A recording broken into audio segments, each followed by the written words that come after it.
Pues seguimos en la mañana de Cope Pinares y como todas las semanas, si suena ya esta sintonía que prácticamente la estamos introduciendo de careta, es que llega a la mañana nuestra sección de historia con las hermanas Lara. Y hoy quieren hablar o comentar, durante 2022 se cumplió el 500 aniversario del fallecimiento, un 2 de julio de 1522, de Antonio de Nebrija. Así que antes de finalizar este año y prácticamente como cierre de la sección por este año 2022, tenemos ya a las hermanas Lara. Muy buenos días. Laura, María, muy buenos días. Buenos días. Oye, hoy, como he comentado, queréis poner el punto final de este 2022, este broche al 2022 en vuestra sección de historia, con este homenaje o con este recordatorio a Antonio de Nebrija. Así es. María es experta en este personaje también y lo tratamos en nuestro libro breviario de historia de España. Es uno de los intelectuales capitales de ese tránsito de la Edad Media a la moderna, con su gramática de la lengua castellana. Y es que sucedieron tantas cosas en torno a 1492 que, bueno, pues hay que hacer selección para cada uno de los capítulos de Historia Semanal de qué tema tratamos. También el 2 de enero se conmemorará el 531 aniversario del fin de la Reconquista. Bueno, pues esta es la introducción sobre Antonio de Nebrija, otros temas que a lo largo del 2023 se irán desarrollando por las hermanas Lara, por María y por Laura Lara. Laura, ¿algo más acerca de esta introducción o si quieres ya pasamos con María que hable o que explique un poquito más acerca de la figura de Antonio de Nebrija? Hablaba de tantas efemérides como coinciden en torno a ese año de 1492 y cómo ya Antonio de Nebrija vaticinó lo que sería la exploración del Nuevo Mundo. Él, desde la filología y su gramática, que se editaría en la imprenta de Alcalá, con esa universidad que es cuna del Renacimiento y del humanismo, en la que María y yo también hicimos la licenciatura de Historia, luego después el doctorado ya en otras universidades por el mundo. Pero es que él dijo esta frase y por eso nos parece a María y a mí también providencial en eso que sería la historia imperial de España, porque sentenció: la lengua es alma y compañera del imperio. Bueno, pues este es un poco la introducción de Antonio de Nebrija al tema de hoy, de esta sección de historia semanal, con Laura, con María Lara. Y doy paso ya a María para que nos hable un poquito más acerca de Antonio de Nebrija. Muy bien, felices fiestas. Feliz Navidad y que tengáis en vuestra familia, Laura, una felicísima entrada de año y que este 2023, además de la salud, pues venga cargado de todos los éxitos profesionales para ambas, para María y para ti, Laura, y sobre todo que veáis creciendo con salud y con ese desarrollo tan lleno de prácticamente de continuidad en los temas históricos a vuestros niños, a vuestros hijos. Gracias, pues ahora quizás ya esté escuchando que Ángel Eduardo, mi hijo, está desde el salón donde se encuentra jugando con su hermana Pilar Elizabeth y está llamando a María. Y es que hablamos de Antonio de Nebrija, de la gramática de la lengua, del castellano, de esos cimientos del idioma que nosotros hablamos y que deriva del latín. Bueno, pues es que Ángel Eduardo ha creado palabras nuevas y ha inventado la palabra mamatía para referirse a María. Qué niño más sabio es mi hijo, pero es que lo tengo que decir con todo orgullo porque ha unido semántica, sentimientos, emoción y parentesco en la creación de una palabra que nunca había inventado nadie y que tiene una única destinataria, que es María Lara Martínez, mamatía. Mamatía. Bueno, pues cogemos ese concepto y cogemos esta nueva palabra A ver si pronto la RAE la introduce dentro del diccionario de Sí, la Real en el Academia diccionario de de la la Lengua. RAE debería aparecer como definición: mamatía María Lara Martínez, Bueno, vocablo inventado por su sobrino Ángel Eduardo. pues así que quede, mira, en el papelito de que cuando se reúnen los académicos van revisionando palabras y cuando se reúnen cada uno pone sus nuevas palabras, sus nuevos vocablos, nuevos conceptos. Este tiene que ser uno así, en esa fichita de uno de los académicos llevar la palabra mamatía. Estupendo. Lo dicho, feliz entrada de año. Un abrazo muy fuerte. Gracias, igualmente. Bueno, pues aparte de esta anécdota que también es parte de la vida de nuestras compañeras, María, Laura, María, Lara, esta vida de sus hijos que es muy asentida por ellas y que prácticamente mezclan con su parte profesional, pues ahora nos toca la parte más, digamos, si no técnica, más académica, con María, pues explicando y dando unos argumentos o dando unos brochazos acerca de la biografía y de todo lo que consiguió Antonio de Nebrija.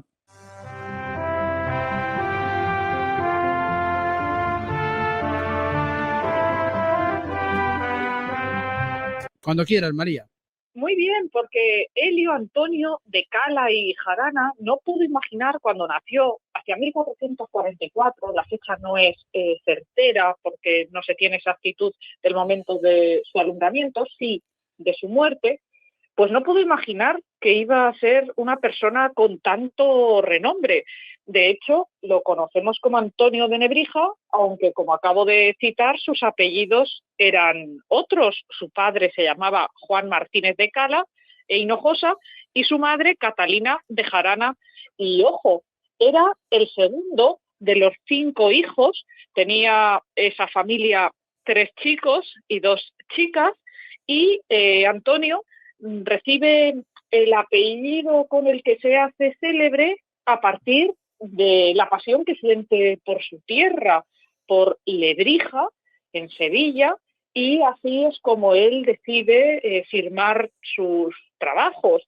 De hecho, dedica una poesía, Salve Parva Domus, a su casa natal, a sus orígenes hispalenses, y esa poesía la solía imprimir al inicio de las introducciones latinas, porque él se distinguió no solo por el manejo de la lengua de Cicerón y Séneca, sino también porque en esos momentos que estaba surgiendo ya el castellano de una manera normativa, él hacía traducciones de autores contemporáneos suyos del castellano al latín para que no se perdieran lo que se llaman las lenguas muertas, que es triste que se las llamen muertas cuando deberían estar vivas, porque el latín, por ejemplo, es que son matemáticas, ordena muy bien el cerebro. Y en griego todos los términos médicos. No hay Eso es. patología que en el vademecum de los médicos tenga su acepción o concepto griego o Eso latino-griego a es. veces. Sí, así que, en fin. De todas formas, llegar hasta esta parte, digamos, creo que se tuvo que enfrentar a los que eran latinistas y que venían de la escuela de Toledo. Creo que va por ahí también, se tuvo que enfrentar en esos años previos a 1492 hasta que imprime precisamente su obra más generalista, la gramática, ¿no?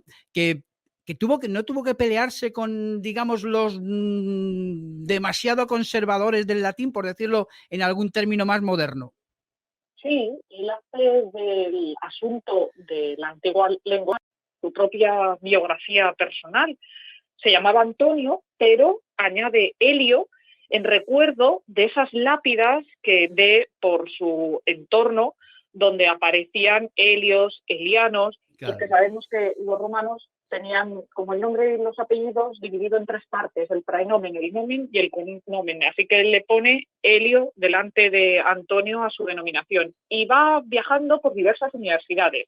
Está 5 años en la Universidad de Salamanca, a los 19 se marcha a Italia, allí está con una beca en el Real Colegio de España o de San Clemente de los Españoles, en la Universidad de Bolonia, pasa una década, quiere aprender continuamente cosas nuevas, Italia era la cuna del humanismo y a la vez quiere impregnarse de esos nuevos métodos para introducir en las universidades hispanas tácticas renovadas. Así que cuando regresa a España, Alonso de Fonseca, el arzobispo de Sevilla, lo llama para que esté en su círculo, y además es que durante esa época él va a pasar a ser preceptor del sobrino del arzobispo Juan Rodríguez de Fonseca, que se convierte luego en obispo de Badajoz, Córdoba, Palencia y Burgos. A la vez, lo que quiere es depurar el castellano, que ya ha surgido, en la Baja Edad Media se ha consolidado, pero ve que puede haber muchos barbarismos. Igual que Lorenzo Dalla en Italia había tratado de depurar ese incipiente italiano, él quiere que no se corrompa el latín y a la vez que también quede preservado el castellano, más o menos el lema que tiene la Real Academia Española de limpia, fija y da esplendor. Y por eso continuamente está pensando en la historia y también en la lengua. De ese modo, en 1476, cuando se queda vacante la cátedra de prima de gramática, él va a intentar tomar posesión de ella. De ese modo va fraguando su historia universitaria a la vez que inicia también su vida familiar, porque parece que hacia 1487, un poco antes, se casa con Isabel Montesino de Solís, de familia salmantina, y va a tener con ella 6 hijos. Bueno, pues este es un poco también la parte de biografía de Antonio de Nebrija. No sé si hay algo más que desarrollar, sobre todo en esa parte, digamos, final, ¿no? Ya de cuando realiza, escribe su gramática, y creo que ya tiene su vertiente, ya es tomado en cuenta, ¿no? Por parte de esos coetáneos que tanta, vamos a ponerlo en términos actuales, tanta guerra y tanta inquina le dieron. Sí, que en ese tiempo, previo a 1492, casi recala, permitiendo la licencia, en Copetinares, porque el obispo de Ávila, Fray Hernando de Talavera, confesor de Isabel, que le fue ayudando en su carrera, pues en los años 80 del siglo XV va a estar en comunicación con Antonio de Nebrija, y además en 1485 el obispo de Ávila, Fray Hernando de Talavera, le cuenta a Nebrija el deseo de la reina de que edite las introducciones latinas que había hecho Nebrija con una traducción al español. Además, así él sigue enseñando en Salamanca, pero mantiene esa labor intelectual de producir obras. Se ha dicho que como historiador no fue una persona que aportara datos veraces y nuevos, contrastados, pero que sí que tenía ese gran estilo dinámico para escribir y contar lo que otros habían descubierto de una manera que llegaba mejor a través del oído y de los ojos al entendimiento.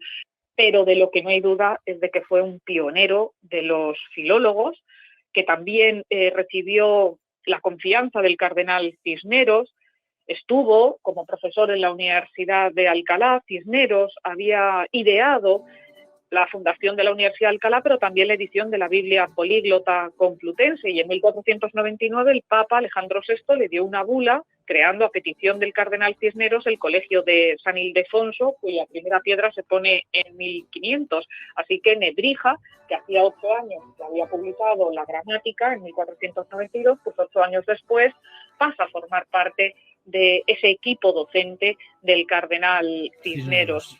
Y otro dato que también podemos señalar dentro de la biografía universitaria de Antonio de Nebrija es que le llegaron los problemas, lamentablemente, dentro del claustro, y el rey, Fernando el Católico, lo nombra su cronista para compensarlo económicamente y para consolarlo, porque en la universidad hubo un momento que el ambiente cada vez le era más hostil. Él había iniciado una campaña contra maestros que pensaba que no merecían estar en aquellas aulas por tener muchas carencias intelectuales, y eso al final le pasó factura. En la dedicatoria a las introducciones latinas, dirigida a la reina Isabel la Católica, decía Nebrija, a todos los maestros que tienen hábito y profesión de letras los provoco y desafío, y desde ahora les denuncio guerra, sangre y fuego, porque entre tanto se aperciban de razones y argumentos contra mí. Esa lucha que lleva para depurar la universidad de personas que supuestamente no tenían los conocimientos necesarios para sentar cátedra, lo va a llevar a enemistarse con antiguos compañeros, pero también a tener defensores a ultranza. Pues Antonio de Nebrija, donde él consiguió dividir, o por lo menos trató en esa gramática de dividir en ortografía, prosodia, etimología, sintaxis, etcétera. Además, fue un impulsor de la imprenta, no directamente él, pero sí sus hijos, porque como tenía cargos, digamos, que tenían que ver con su tema más, digamos, de cátedra, pues al final fueron sus hijos, creo, los que hicieron ese factor de impulsar la imprenta. Efectivamente, porque él es consciente de que ahora que se ha pasado del manuscrito al libro impreso, de que un tratado cueste no solo idearlo, que es la labor principal, sino después realizar las copias, pues que cueste tanto a que a través de los tipos móviles sea posible distribuirlo de una manera prodigiosa, que él no quiere permanecer al margen de la técnica y de la innovación que supone la imprenta a partir de Gutenberg. Por eso lo vemos como impresor o como director de publicaciones de materias tan alejadas en principio a lo que es la filología como la medicina.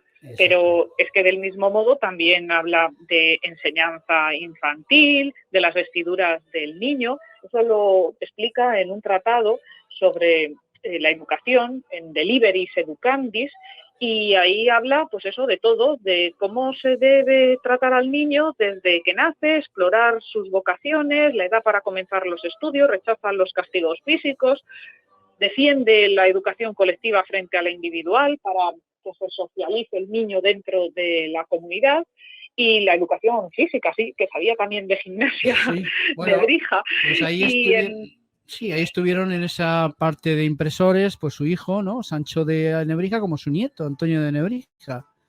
Sí, va creando escuela dentro de su propia familia, y además es que entre sus hijos y sus nietos y allegados va sembrando lo más importante en un ser humano, que es la curiosidad. Y aquí vemos en su familia estudios astronómicos y también otros relacionados con la medición del tiempo.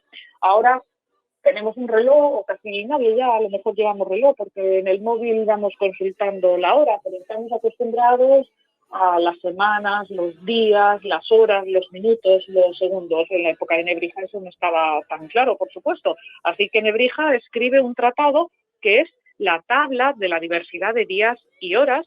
Es un folleto que lo escribe en español y que proporciona tablas para saber en las villas y en los pueblos de España y también en otras ciudades de Europa cómo se correspondían unos paralelos con otros. Entre sus aportaciones a España, a la monarquía hispánica y al imperio, está, como decía Laura al inicio de esta historia semanal, la necesidad de que la lengua sea compañera del imperio, pero también habla de que la lengua está al servicio de la unidad de la nación y de que debe ser un vehículo de transmisión a la posteridad de las glorias culturales presentes. Después, dramáticamente, llegaría la leyenda negra.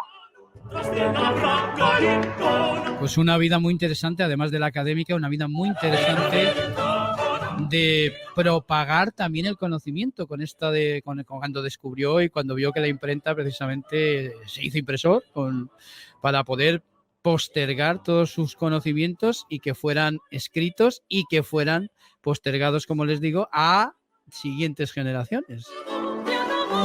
Hasta creo que fue uno de los primeros que reclamó lo que hoy llamaríamos los derechos de autor, pero bueno, eso son otras batallas, sí. ¿no? Sí. Sí, abogó por todos los escritores y la necesidad de compensar los desvelos ante el pliego, ahora diríamos ante el ordenador, con unos royalties. No se sabe en concreto el día en el que nació, pero sí la fecha de su muerte, 2 de julio de 1522, en Alcalá de Henares, en Madrid. Hace 500 años, de acuerdo al calendario actual de 2022, que dijo adiós Antonio de Nebrija, pero nos dejó el español y después esas sorpresas, que aunque él no fuera el inventor del español, contribuyó a fijarlo. No podía imaginar Nebrija que en menos de un siglo llegaría Cervantes con su ingenioso Hidalgo, con Sancho y con esos proverbios, los refranes, que también ayudan a situar el castellano o el español dentro del habla cotidiana y universitaria.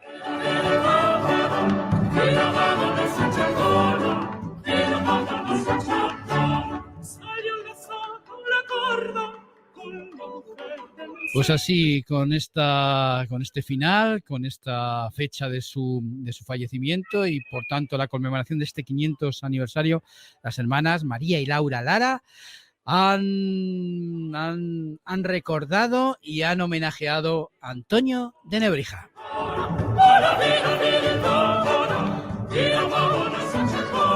María, muchísimas gracias una semana más, y lo que he comentado a tu hermana, que paséis una feliz entrada de año y que sea todo lo provechoso, con todos los éxitos y sobre todo con toda la salud para afrontar 2023.